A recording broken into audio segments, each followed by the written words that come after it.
नमस्कार मंडळी. मी निलाक्षी काळेसालके, संस्थापिका मातृगंध पुणे. मातृगंध पुस्तक मैत्री उपक्रमातील या भागात घेऊन येत आहे डॉक्टर आदिती काळमेघ लिखित अनिश प्रकाशन प्रकाशित समृद्ध पालकत्व. या देशात छोटी गाडी चालवतानाही लायसन लागते, पण पालक होण्यासाठी त्यासाठीचे कौशल्य समज काहीच सिद्ध करण्याची गरज नसते. पालक होणे हे किती मोठे आव्हान आहे आणि पालकत्वाचे किती विविधांगी पैलू आहेत हे सांगणारे हे महत्वाचे पुस्तक. या पुस्तकातील मोबाईलची मगरमिठी हा काळाची गरज असलेला भाग आपल्यापर्यंत सादर करते. आजकाल लहान मुलांच्या बाबतीत सर्वसामान्य अनुभवाला येणारी गोष्ट म्हणजे मुलांना असलेले मोबाईलचे अत्याधिक आकर्षण. ह्या आकर्षणाची भयावह वास्तवता आधी पालकांना समजली पाहिजे, असे मला प्रामाणिकपणे वाटते.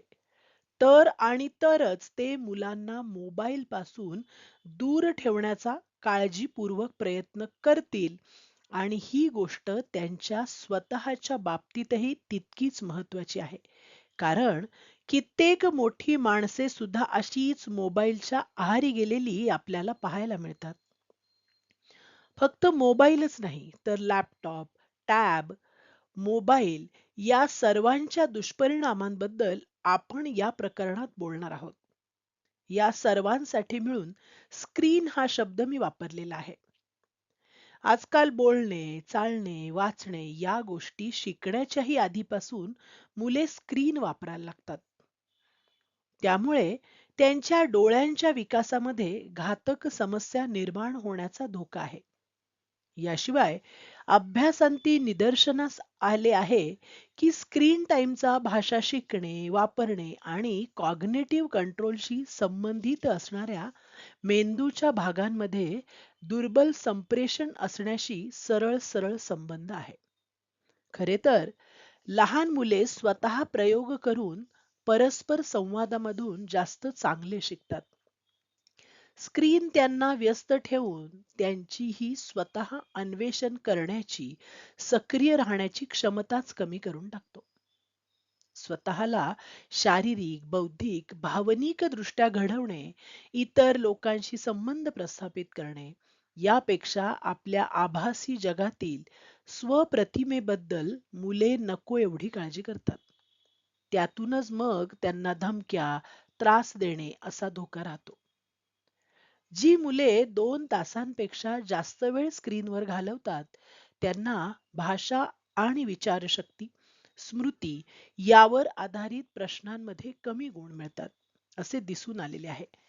भाषा शिकणे आणि संवाद साधणे यावर आधारित क्षमता विकसित होण्यात अडचणी येतात. लर्निंग डिसऑर्डर्स होऊ शकतात.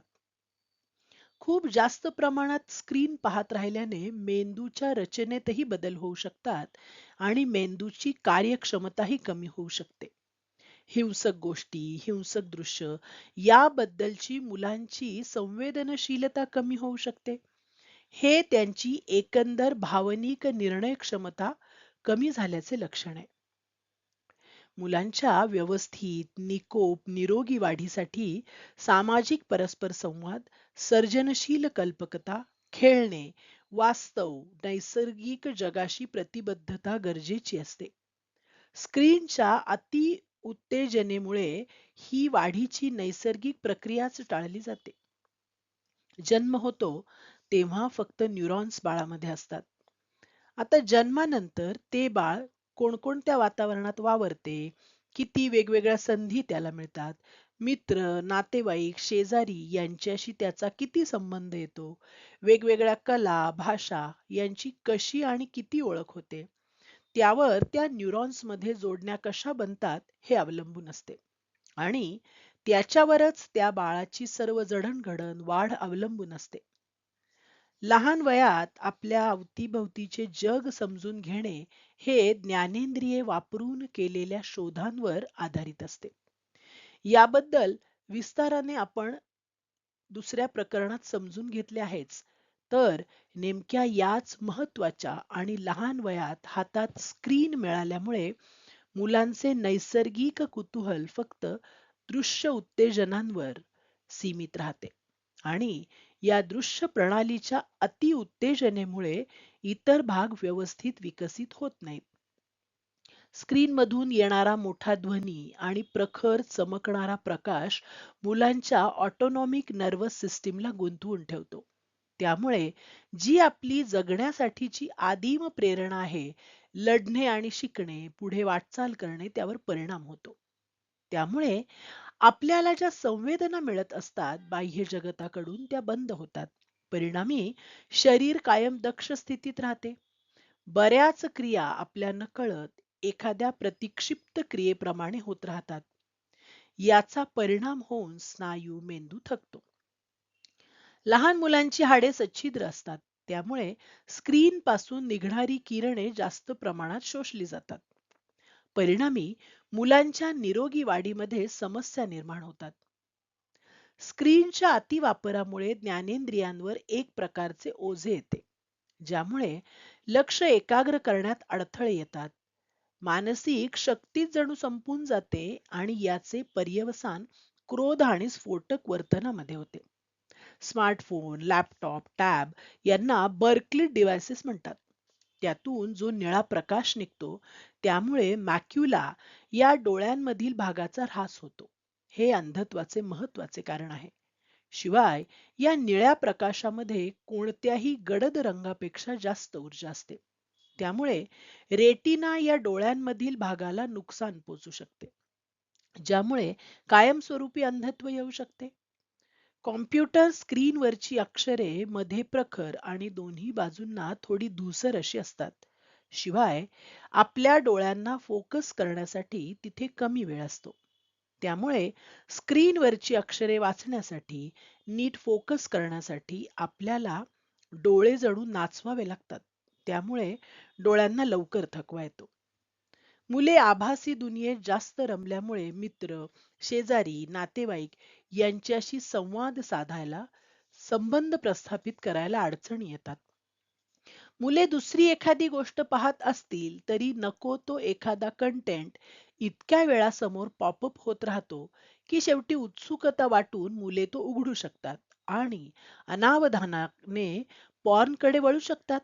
आपण जे काही पाहत असतो त्यानुसार एक अल्गोरिदम प्रत्येक स्मार्टफोन सेट करून ठेवत असतो.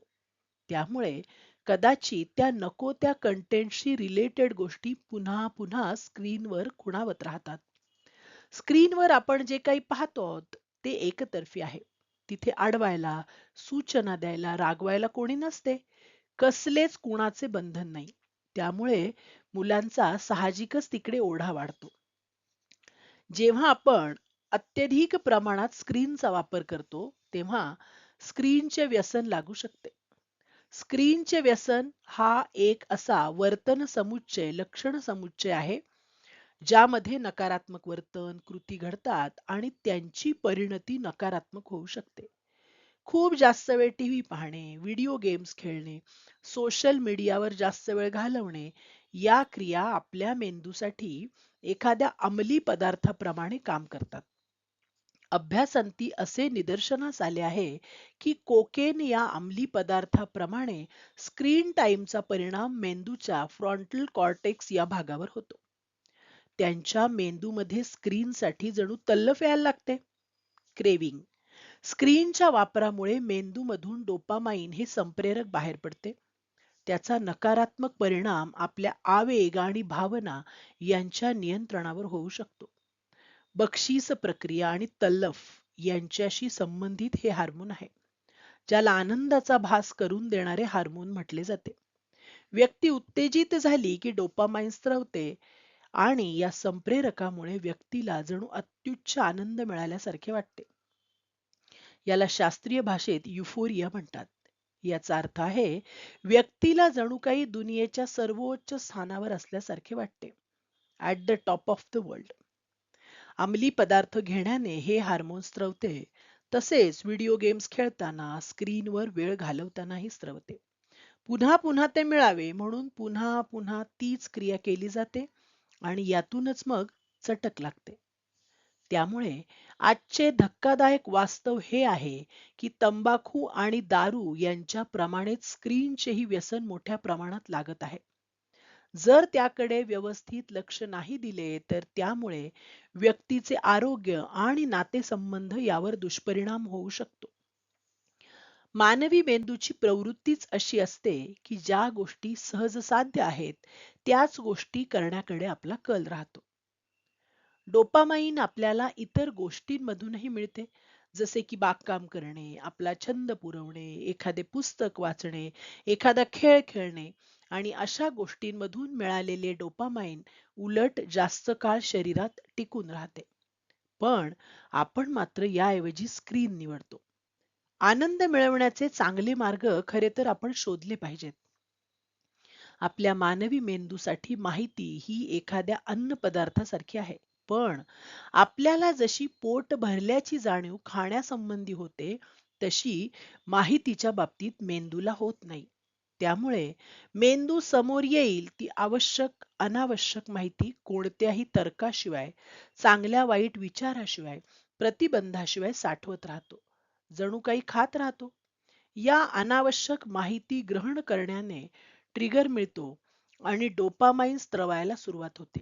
मग हळूहळू ड्रग्ज प्रमाणेच स्क्रीन टाइम मेंदूमध्ये आनंद किंवा बक्षीस यांचे चक्र तयार करायला सुरुवात करतो, ज्याचा आपल्या आयुष्यावर नकारात्मक परिणाम होऊ शकतो. जर आपली मुले मनोरंजनासाठी स्क्रीनवर अवलंबून राहत असतील, तर हा पालकांसाठी इशारा आहे की आपल्या मुलाला स्क्रीनचे व्यसन लागत आहे. मुलांची नेहमीची खेळणी, रोजचे खेळ, गप्पा गोष्टी, छंद या सर्वांपेक्षा मुलांचा कल स्क्रीनकडे जास्त असेल, स्क्रीन सोडून इतर गोष्टी करत असतानाही त्यांच्या डोक्यात स्क्रीनचाच विचार चालू असेल, स्क्रीन बंद करण्यावरून पालकांशी भांडणे होत असतील, तर हे सरळ सरळ स्क्रीनचे व्यसन लागण्याचे लक्षण आहे. मोबाईल मधील गेम्सची रचनाच अशी केलेली असते की मुलांना आकर्षून घेता येईल, गुंतवून ठेवता येईल आणि त्याची चटक लागेल. शिवाय हल्ली त्यात हळूहळू पॉर्नचा शिरकाव होतो आहे. त्यामुळे जाणीवपूर्वक त्या चक्रातून स्वतःला आणि आपल्या मुलांना सोडवलं पाहिजे. इतर लक्षणे: 1. स्वतःचा मूड येण्यासाठी स्क्रीनचा वापर करणे. 2. स्क्रीनचा परिणाम वर्तनावर, नातेसंबंध यावर होणे. 3. स्क्रीन नाही दिला तर दारू, अंमली पदार्थ याप्रमाणे विड्रॉल सिम्पटम्स दिसणे, जाणवणे. 4. स्क्रीनच्या वापरासाठी सतत संधी शोधत राहणे. 6 वर्षांच्या आतील मुलांना वास्तविक आणि काल्पनिक यामधला फरक नीट समजू शकत नाही. अशी मुले जर आक्रमक, भांडखोर झाली, चिडचिड करू लागली, तर हेही स्क्रीनचे व्यसन लागण्याचे एक लक्षण आहे. आजकाल रील्स जास्त पाहिले जातात. 1 मिनिटाच्या आत ते बदलतात. आपण एकामागून एक पाहत जातो. स्क्रोल डाऊन करत राहतो. भावना इतक्या पटापट बदलत जातात की मेंदूला त्यांच्याशी जुळवून घ्यायला पुरेसा वेळच मिळत नाही. त्यामुळे थकवा येतो, संवेदनशीलता कमी होते, चिडचिड होते. जास्त वेळ एकटक स्क्रीनकडे पाहत राहिल्याने कम्प्युटर विजन सिंड्रोम होऊ शकतो, ज्याची लक्षणे असतात: तारवटलेले कोरडे डोळे, डोळ्यातील रेटिनाचे नुकसान होऊ शकते, धूसर दिसणे, दुहेरी दिसणे, डोकेदुखी, पुढे जाऊन मायग्रेन, उजेड सहन न होणे, दीर्घकालीन दृष्टीदोष, उदाहरणार्थ फक्त जवळचे नीट पाहता येते. परिणाम: सतत अस्थिर, चंचल असणे, विचार खुंटतात, सुसंगत विचार करण्याची क्षमता कमी होते, स्नायूंचा थकवा येतो, चुकीच्या पद्धतीने बसण्यामुळे मानदुखी आणि पाठदुखी होऊ शकते. जेवताना स्क्रीन पाहण्याच्या सवयीमुळे पाचक रस नीट स्रवत नाहीत. त्यामुळे कधी कमी, कधी जास्त जेवणे, खाल्लेले न पचणे ह्या समस्या भेडसावतात. बराच वेळ स्क्रीन पाहत बसण्याचा परिणाम शरीरातील इन्सुलिन आणि ग्लुकोज पातळीमध्ये अचानक वाढ होते. काही हालचालच नसल्यामुळे रक्तप्रवाहामध्ये चरबी साठून राहते. मूड स्विंग्स, चिडचिड, अकारण भीती, आक्रमकपणा, सर्वच गोष्टींमधली रुची कमी होते. एकाग्रता, स्मरणशक्ती कमी होते आहे. संवाद कौशल्य, जुळवून घेणे, देवाणघेवाण कमी होणे. पोटात नको त्या वेळेस पाचक स्त्रवतात, विकारांचे काम बिघडते, त्यामुळे पचनक्रिया बिघडते. यासोबतच अनेकही परिणाम आहेत. उपाय: स्क्रीन टाइम बद्दलची तज्ञांची शिफारस अंमलात आणणे. याबाबत अलीकडील आदर्श शिफारस अशी आहे: बाळ 6 महिने वयाचे होईपर्यंत अजिबात स्क्रीन नाही. 6 महिने ते 2 वर्षाचे मूल व्हिडिओ कॉल सारख्या सामाजिक परस्पर संवादी कारणासाठीच फक्त वापर करावा. 2 वर्षे ते 5 वर्षे जास्तीत जास्त 1 तास. यापुढील वयातील शाळेत जाणारी मुले वेळेबद्दल काही नियम नाही, पण पालकांच्या उपस्थितीतच वापर. 2. कमीत कमी 1 तास तरी शारीरिक खेळ सर्व वयातील मुलांनी खेळले पाहिजेत, असे सर्व डॉक्टरांचे म्हणणे आहे. 3. इतर मुलांशी समोरासमोर खेळणे, पुस्तके वाचणे, खेळण्यांशी खेळणे, बैठे खेळ खेळणे आणि घरातील साधी सोपी कौशल्ये शिकून घेणे यावर पालकांनी भर द्यावा. 4. जुनाट वाटले तरी पूर्वापार चालत आलेल्या मैदानी खेळांचे महत्त्व मुलांच्या बालवयात अबाधित आहे, कारण व्यायाम, परस्पर सामंजस्य, खिलाडू वृत्ती या सर्व गोष्टी त्यातून साध्य होतात. 5. आपण पालकांनी स्वतःच्याही स्क्रीन टाइमवर लक्ष ठेवावे आणि आपलाही स्क्रीन टाइम कमी करून मुलांसमोर एक चांगले उदाहरण दाखवून द्यावे. 6. मुलांसोबत चर्चा करून स्क्रीन टाइम ठरवून घ्यावा. त्यावेळी त्यांना हे समजावून द्यावे की आपण हे का करत आहोत, आपल्याला नक्की कसली काळजी वाटते, काय टाळले पाहिजे इत्यादी. जेणेकरून आपला प्रामाणिकपणा, शुद्ध हेतू आणि या सगळ्यात आपले त्यांच्यासोबत असणे हे मुलांच्या मनावर ठसेल आणि आपल्या प्रयत्नांना ती सकारात्मक प्रतिसाद देतील. जी कामे मोबाईल शिवाय होऊ शकतात ती तशा पद्धतीने करणे. उदाहरणार्थ, गजर लावणे यासाठी गजराचे घड्याळ वापरू शकतो. खरेदी: ऑनलाईन शॉपिंग ऐवजी दुकानात स्वतः जाऊन खरेदी करू शकतो. मोबाईल चार्ज करताना जवळ ठेवून झोपू नये. अंघोळीला, टॉयलेटला जाताना मोबाईल सोबत घेऊन जाऊ नये. हे आणि यासारखे सगळे उपाय आचरणात आणणे अवघड वाटले तरी अशक्य नक्कीच नाहीत.